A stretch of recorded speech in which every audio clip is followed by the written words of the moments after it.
O convívio com os entes queridos nos permite conhecê-los e identificar mudança de comportamentos, sutis ou significativas, e quando se trata de algum tipo de dependência, o adicto perde o discernimento de avaliar o quanto sua doença está evoluindo.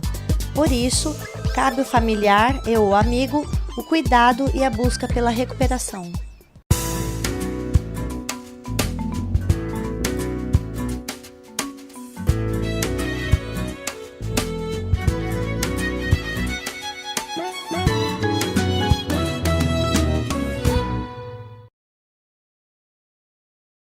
Olá, amigos do Câmera Esportiva.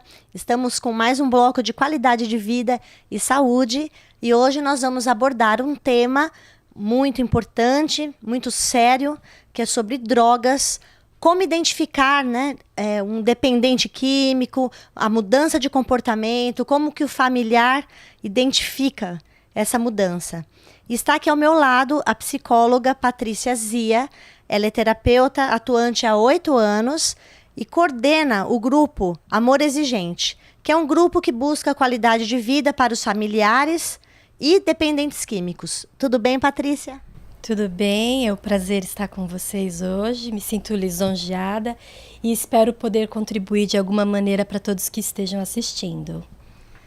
Pois é, Patrícia, vamos...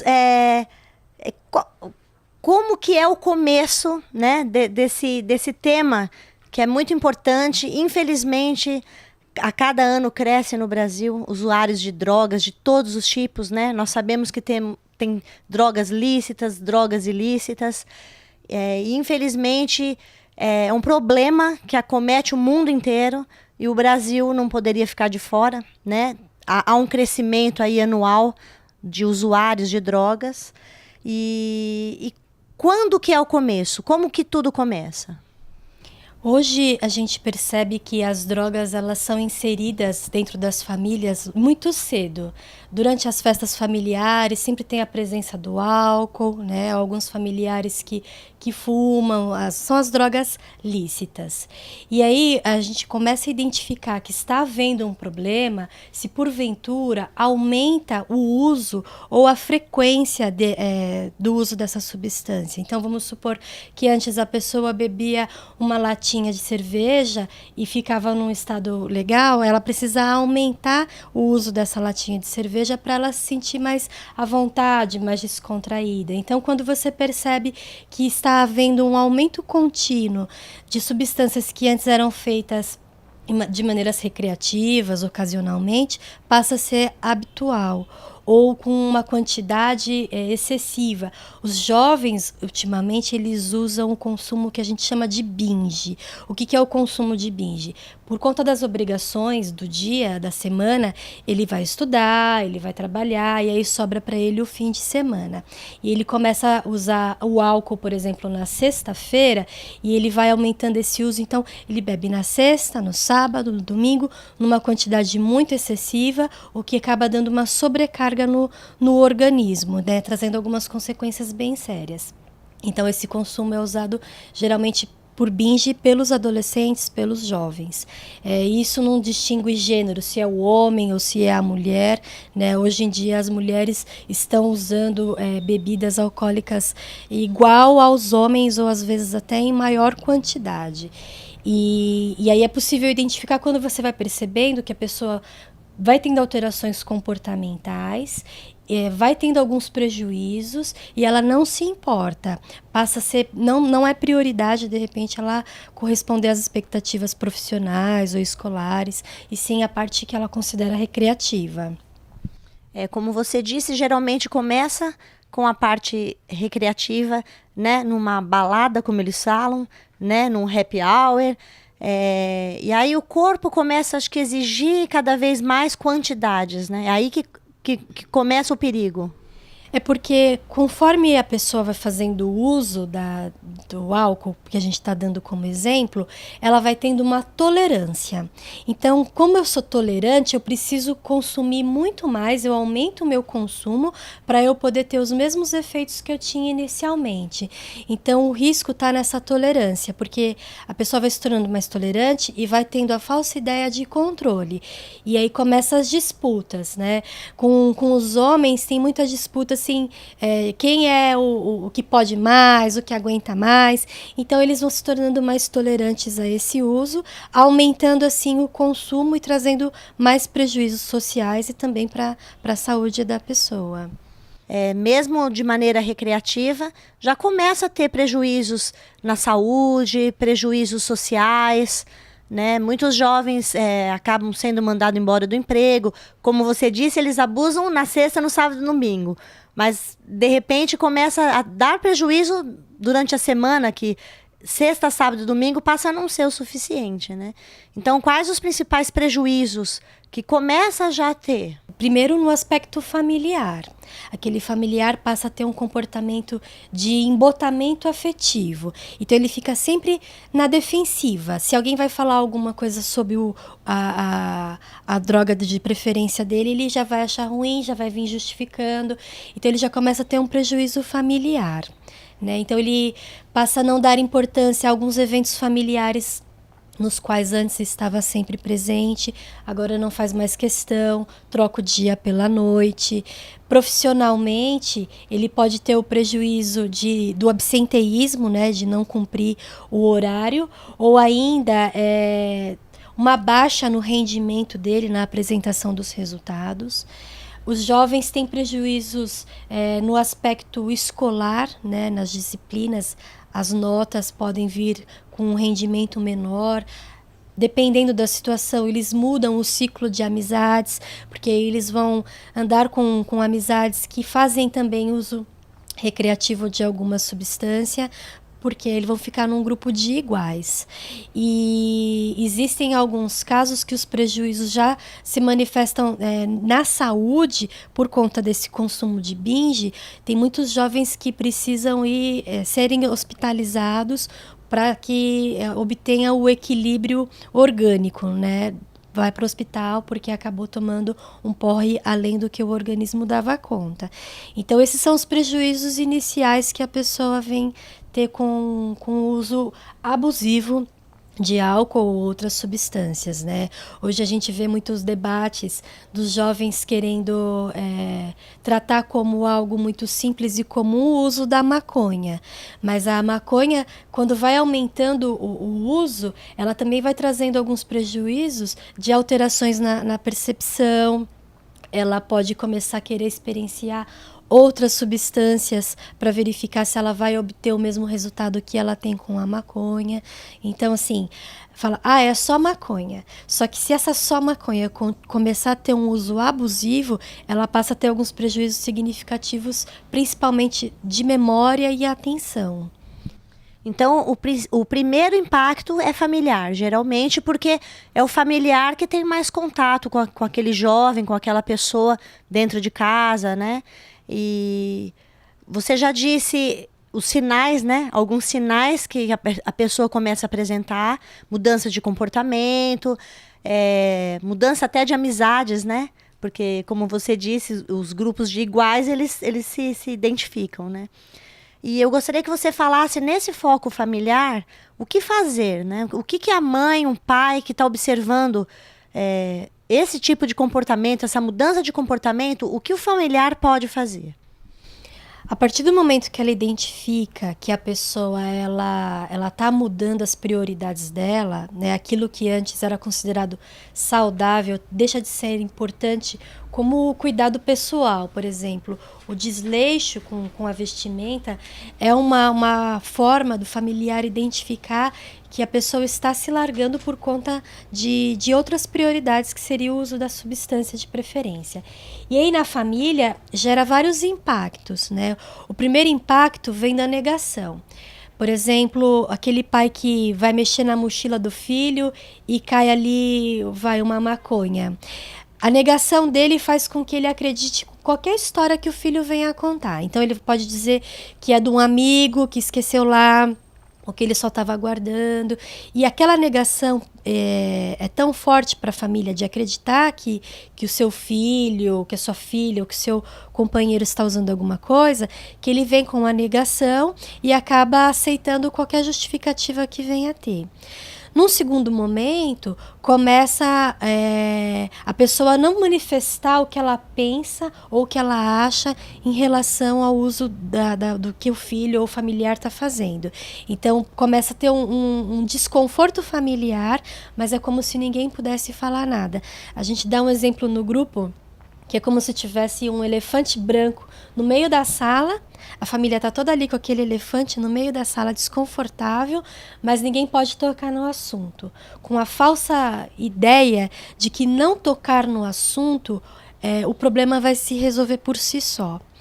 E que é uma grande ilusão, porque você só vai postergando os problemas.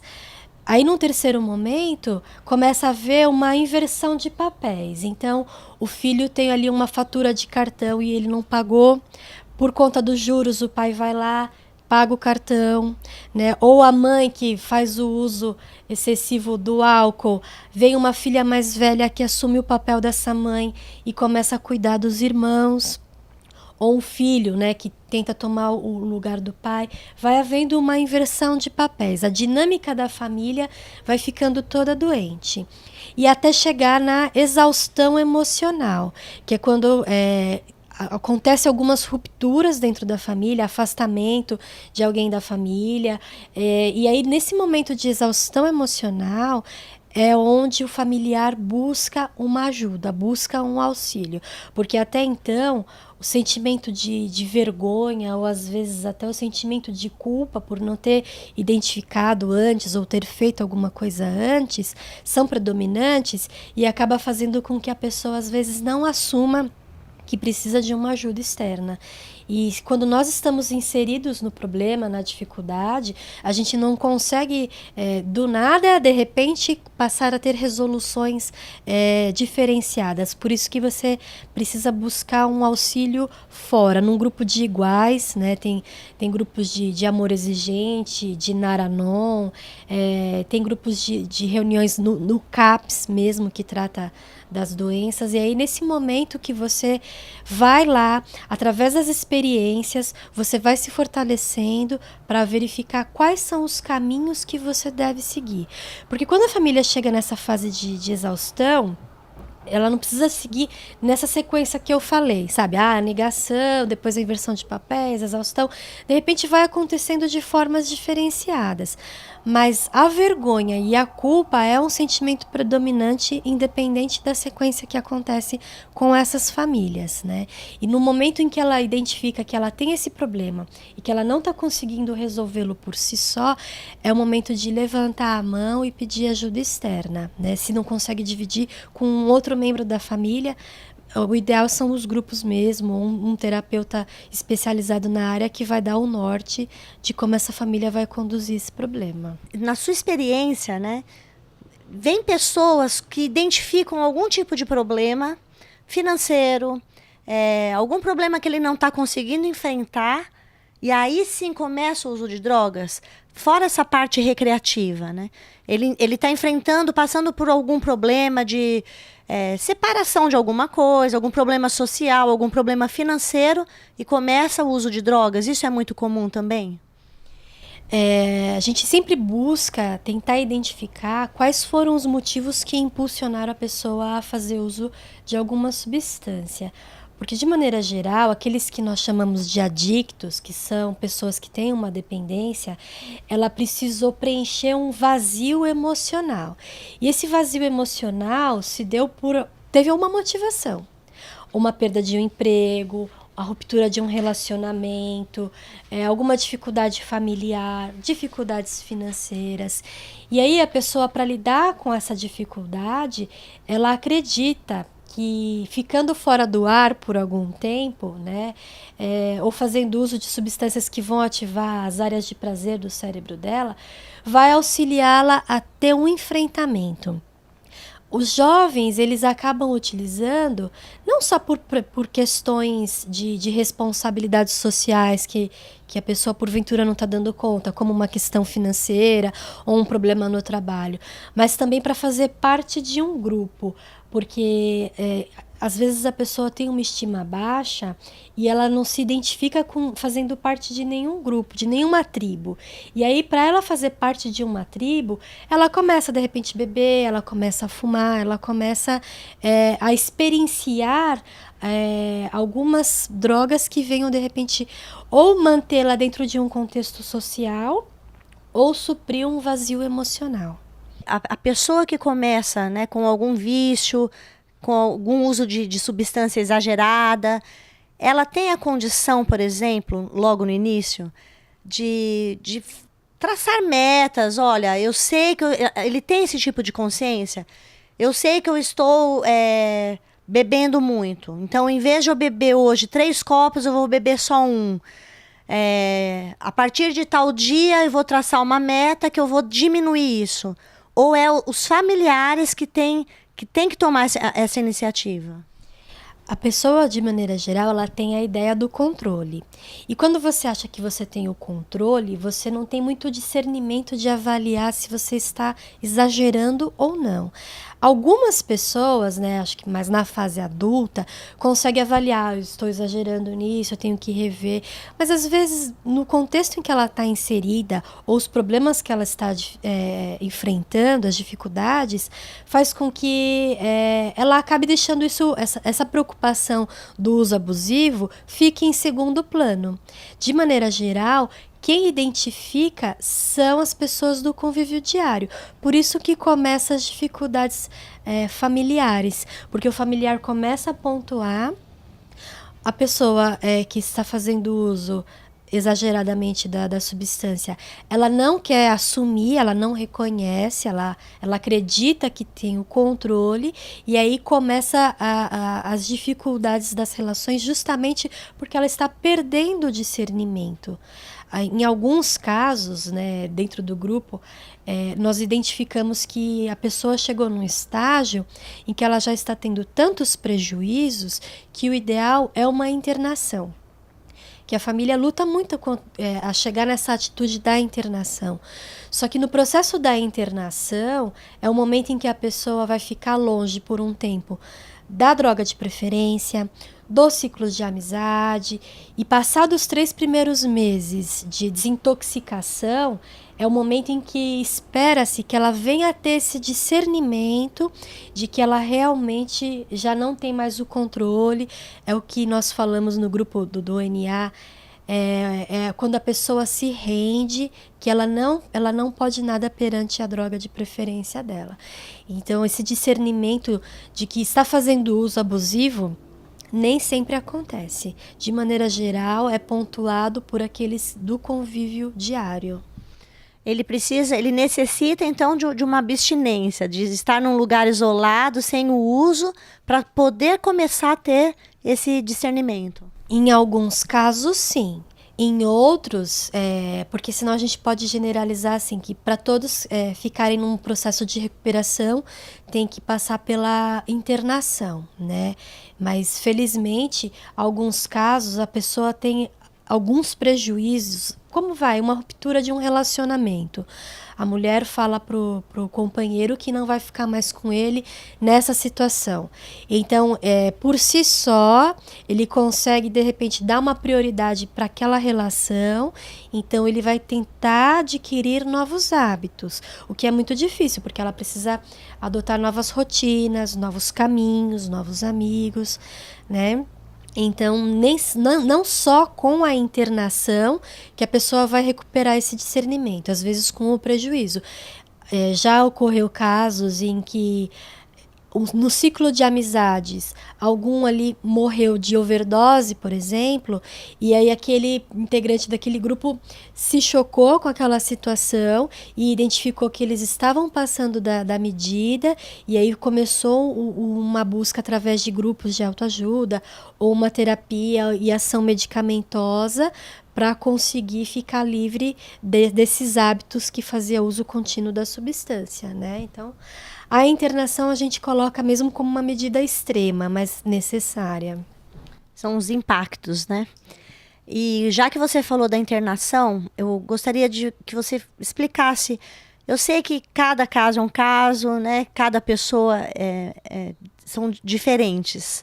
Mas tem um momento ideal, você falou da procura do familiar, né? O familiar já não está aguentando mais, então ele procura um profissional, procura um grupo de iguais, né? Como você disse. Tem um momento ideal para uma internação. O adicto, ele tem que ser por vontade própria. O familiar pode, de maneira forçosa, né? Tem que ser voluntário. Você pode carregar aquele seu filho desesperadamente, internar à força. Como que funciona? Quando você tem alguém na sua família que está sem discernimento para verificar o quanto que ela está causando prejuízos, pode acontecer sim uma internação involuntária, que é quando a pessoa vai para uma internação independente da vontade dela, porque ela já está tendo várias perdas, não está identificando essas perdas, e aí o familiar vem e coloca numa internação involuntária. Por exemplo, para a família fica uma situação muito difícil quando você tem alguém na rua e não sabe se vai voltar. Você liga para a pessoa fala, já estou chegando, já estou indo, e não chega, aí ela desliga o celular e vai gerando uma ansiedade, uma preocupação, uma angústia muito grande por parte dos familiares. Então, vai ficando todo mundo doente. Aí, essa pessoa chega em casa, se alimenta, não se alimenta, se tranca no quarto, troca o dia pela noite, não arca mais com as suas responsabilidades financeiras e não se importa com isso. Então, assim, todos os membros da família começam a assumir a responsabilidade daquela pessoa, financeiramente ou dentro da casa mesmo, com a condução e organização das coisas da casa. A pessoa se torna, o adicto vem a se tornar uma pessoa agressiva. Muitos relatam no grupos, como se transformar num monstro. Meu filho se transformou num monstro. Meu marido se transformou num monstro. E aí é a hora que a pessoa já está ficando numa situação desesperada que não sabe lidar com a situação. Começa a subtrair coisas dentro de casa para poder obter a droga de preferência. Então, vai chegando numa situação extrema assim, do comportamento agressivo, do embotamento afetivo, dos desajustes familiares. E aí a pessoa começa a subtrair coisas dentro de casa e você já passa a imaginar que ela vai fazer isso fora, né? Através de assaltos, aí vem roubos, que já não mais subtrações, né? Expondo a pessoa também num risco judicial, um risco de vir a óbito, dependendo da situação, porque o uso acentuado e abusivo da substância pode causar aquilo que a gente chama de overdose, mas também essa exposição fora pode causar aí óbitos em decorrência de violências mesmo. Então, quando chega nessa situação que você percebe que a pessoa está mentindo, perdeu o emprego, trancou a faculdade ou não quer mais saber de estudar, já está chegando no momento de que precisa de uma intervenção, né?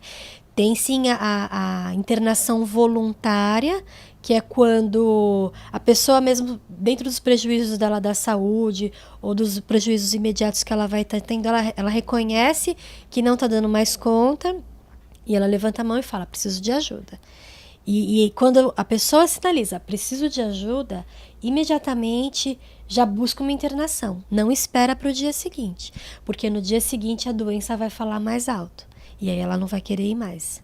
Então, quando a pessoa sinalizar, preciso de ajuda, é a hora de agir. Bom, eu apresentei a Patrícia no início do programa. Ela também coordena um grupo chamado Amor Exigente. E eu gostaria, Patrícia, que você falasse agora para os nossos telespectadores o que é o amor exigente. O amor exigente, algumas pessoas se assustam quando escutam, né, esse amor exigente, que nome é esse?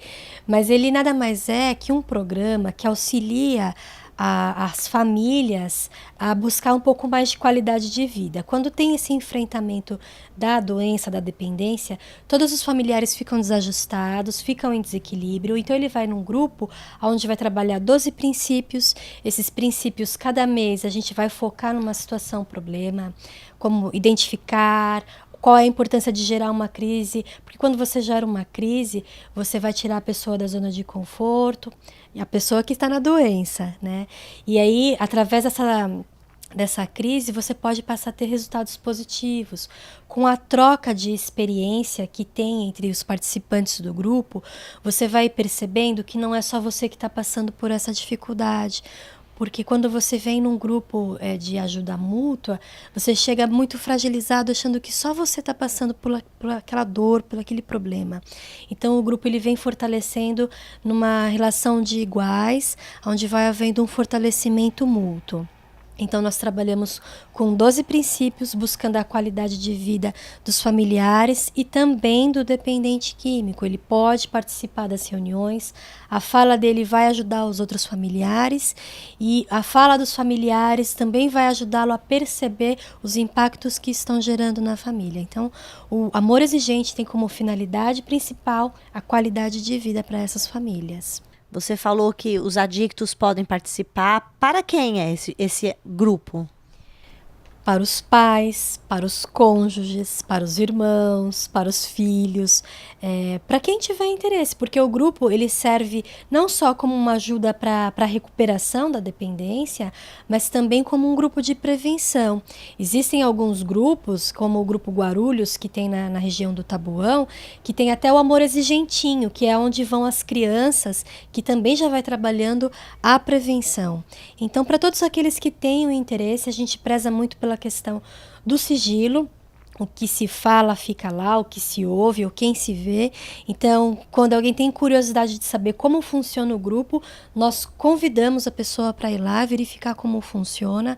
Inicialmente, nós lemos um texto que nós chamamos de espiritualidade, porque como um grupo ecumênico, ele não tem vínculo com nenhuma religião, com nenhum órgão político.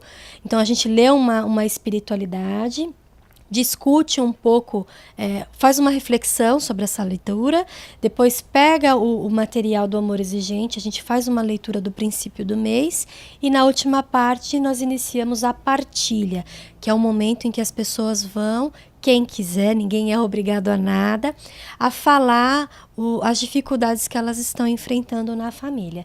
Então é um grupo aberto para quem tiver o interesse de conhecer, pode ir, não precisa marcar uma agenda prévia, é só verificar os dias e os horários que tem na cidade, no local e participar. Você falou de 12 princípios, cada princípio é trabalhado num mês. Isso. Cada princípio é como nos grupos de ajuda mútua, né? No AA, no NA. Então, por exemplo, mesmo que o mês tenha 4, 5 semanas, a gente vai falar 5 semanas, por exemplo, do princípio identificador, que é o primeiro. Como você identificar se você está em janeiro, né? O problema da adicção na sua família, quais são os problemas que estão nas raízes cultural, o que eu estou reproduzindo na minha família, o que é meu, o que não é meu. Então, cada princípio, cada mês vai se trabalhar um enfoque e que vai promover uma reflexão da pessoa identificar como aquilo se aplica na vida dela. Na realidade, é uma troca, né, de um grupo de iguais que estão passando pelos mesmos problemas, independente de ser filho, ser pai, ser esposa, é uma troca. Isso, porque existe ali, como princípio da grande maioria, uma dor. E essa dor, ela vem de uma dependência. Pode ser ela química ou uma dependência emocional. E, por incrível que pareça, é muito mais difícil nós trabalharmos as dependências emocionais. E aí, num grupo de iguais como esse, você vai trabalhando os limites, né? Que se você falar não para alguém, esse alguém não vai deixar de amar você porque você falou não. Que você colocar um limite é também uma demonstração de afeto e amor. Então o grupo ele vai ajudar a gente a fazer as coisas que até então nós julgávamos errados.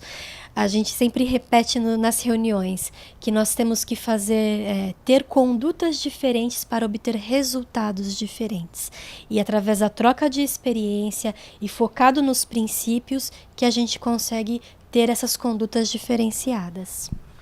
E eu gostaria, Patrícia, que você desse os seus contatos, né? O contato do Amor Exigente aqui na cidade de Guarulhos, como que as pessoas interessadas procuram você, procuram o grupo e dê os seus contatos.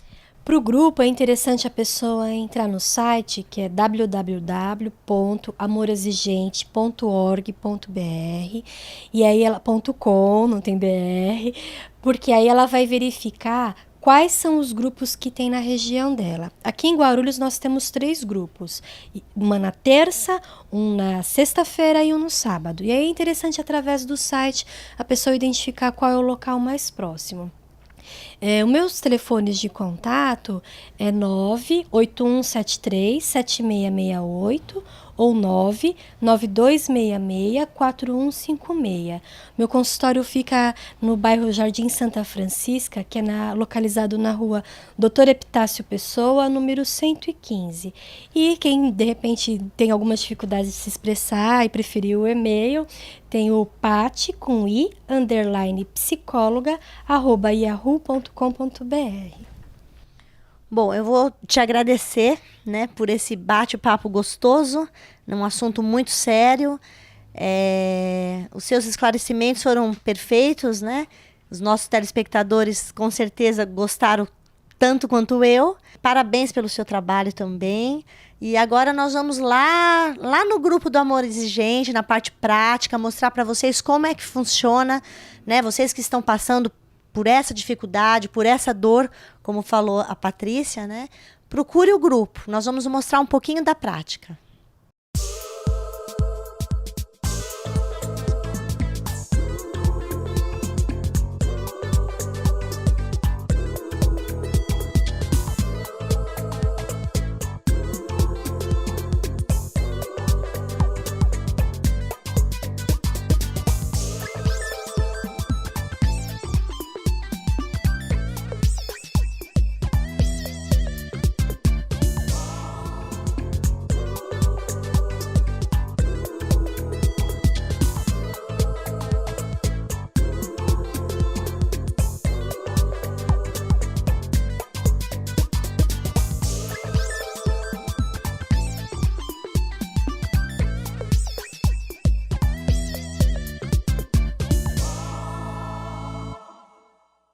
Estou aqui com a Adriana Freire, ela é familiar de um adicto. Tudo bem, Adriana? Tudo bem, é um prazer estar podendo ajudar vocês, né? Estar passando a mensagem para algumas famílias. Explica pra gente, Adriana, o familiar ele é chamado de codependente, é isso? Isso, o familiar ele é chamado de codependente. Porque toda família que tem problema com drogas, a família ela também fica adoecida. E essa doença nós chamamos de codependentes. Eu sou codependente, eu tenho um filho de 21 anos, hoje ele está com 21 anos. E há um ano atrás ele ficou internado por um período de 6 meses. Quando nós fizemos a intervenção, foi uma decisão minha e do pai. Ele não queria de forma nenhuma ser internado, mas nós o levamos a uma clínica, mesmo sem a vontade dele, porque nós já dava para perceber que ele não tinha condições de decidir por ele, né? E ele ficou internado por um período de 6 meses. Hoje ele está há 1 ano fora da clínica, ele está bem, é o que nós chamamos de recuperação, porque nós falamos que a recuperação é aqui fora. Quando eles estão dentro de uma instituição, é muito fácil eles se manterem limpos. Então a recuperação é quando eles estão aqui na rua. E ele frequenta a sala de NA, que é onde eles têm esse suporte para que eles continuem, né, lutando, falando não para a droga. Eu, como mãe, e meu marido, nós frequentamos o grupo de AE, que é um grupo que dá apoio para as famílias, que nos ajudam a lidar com os comportamentos do adicto. E é nesse grupo que eu encontrei, né, digamos que coragem E foi onde eu tirei a venda, apoio, né, e a venda dos meus olhos. Porque até eu conhecer o grupo, eu não conhecia nada sobre drogas, né? E foi aqui, através do relato das pessoas, que eu fui aprendendo e que eu fui vendo que a minha situação era igual a de todo mundo e que eu precisava fazer alguma coisa pelo meu filho. E fiz e tem dado certo. Bom, eu vou falar sobre o amor exigente, é uma coisa muito fácil, né? Viver o amor exigente, que já é um pouco mais complicado. Geralmente as pessoas procuram o grupo porque as clínicas exigem os carimbos, porque nós temos que aprender e aceitar que nós também temos uma doença. Eu vim procurar o amor exigente porque minha filha ficou internada durante 10 meses numa clínica por uma adicção. Eu, como codependente, eu fiquei desesperada e fui encaminhada para o amor exigente. Até então eu não sabia do que se tratava. Eu já estou no amor exigente há quase 2 anos, minha filha teve liberação, está em recuperação. Eu fui fazer o curso, né? E eu continuei voltando. O segredo do amor exigente é você continuar voltando, fazer o sugerido, né? Se propor a se ajudar também, porque ninguém, o símbolo do amor exigente, se vocês prestaram atenção, são 2 mãos, é uma troca entre o dar e o receber. Só que para você receber, entendeu? Você precisa estender a sua mão. Porque é a mesma coisa que você está num poço, se você não levantar a mão, você não vai conseguir ser puxada nunca. Então, o amor exigente é um grupo de ajuda para você, né? É uma coisa singular, é uma ajuda singular. Eu aconselho a todos os pais que estão com problemas, ou até mesmo os que querem prevenir, que venham às reuniões do Amor Exigente. Nós temos 3 grupos aqui em Guarulhos, como a Patrícia já mencionou, o qual me ajudou muito, e eu sou uma outra pessoa hoje. Graças a Deus e graças ao Grupo Amor Exigente.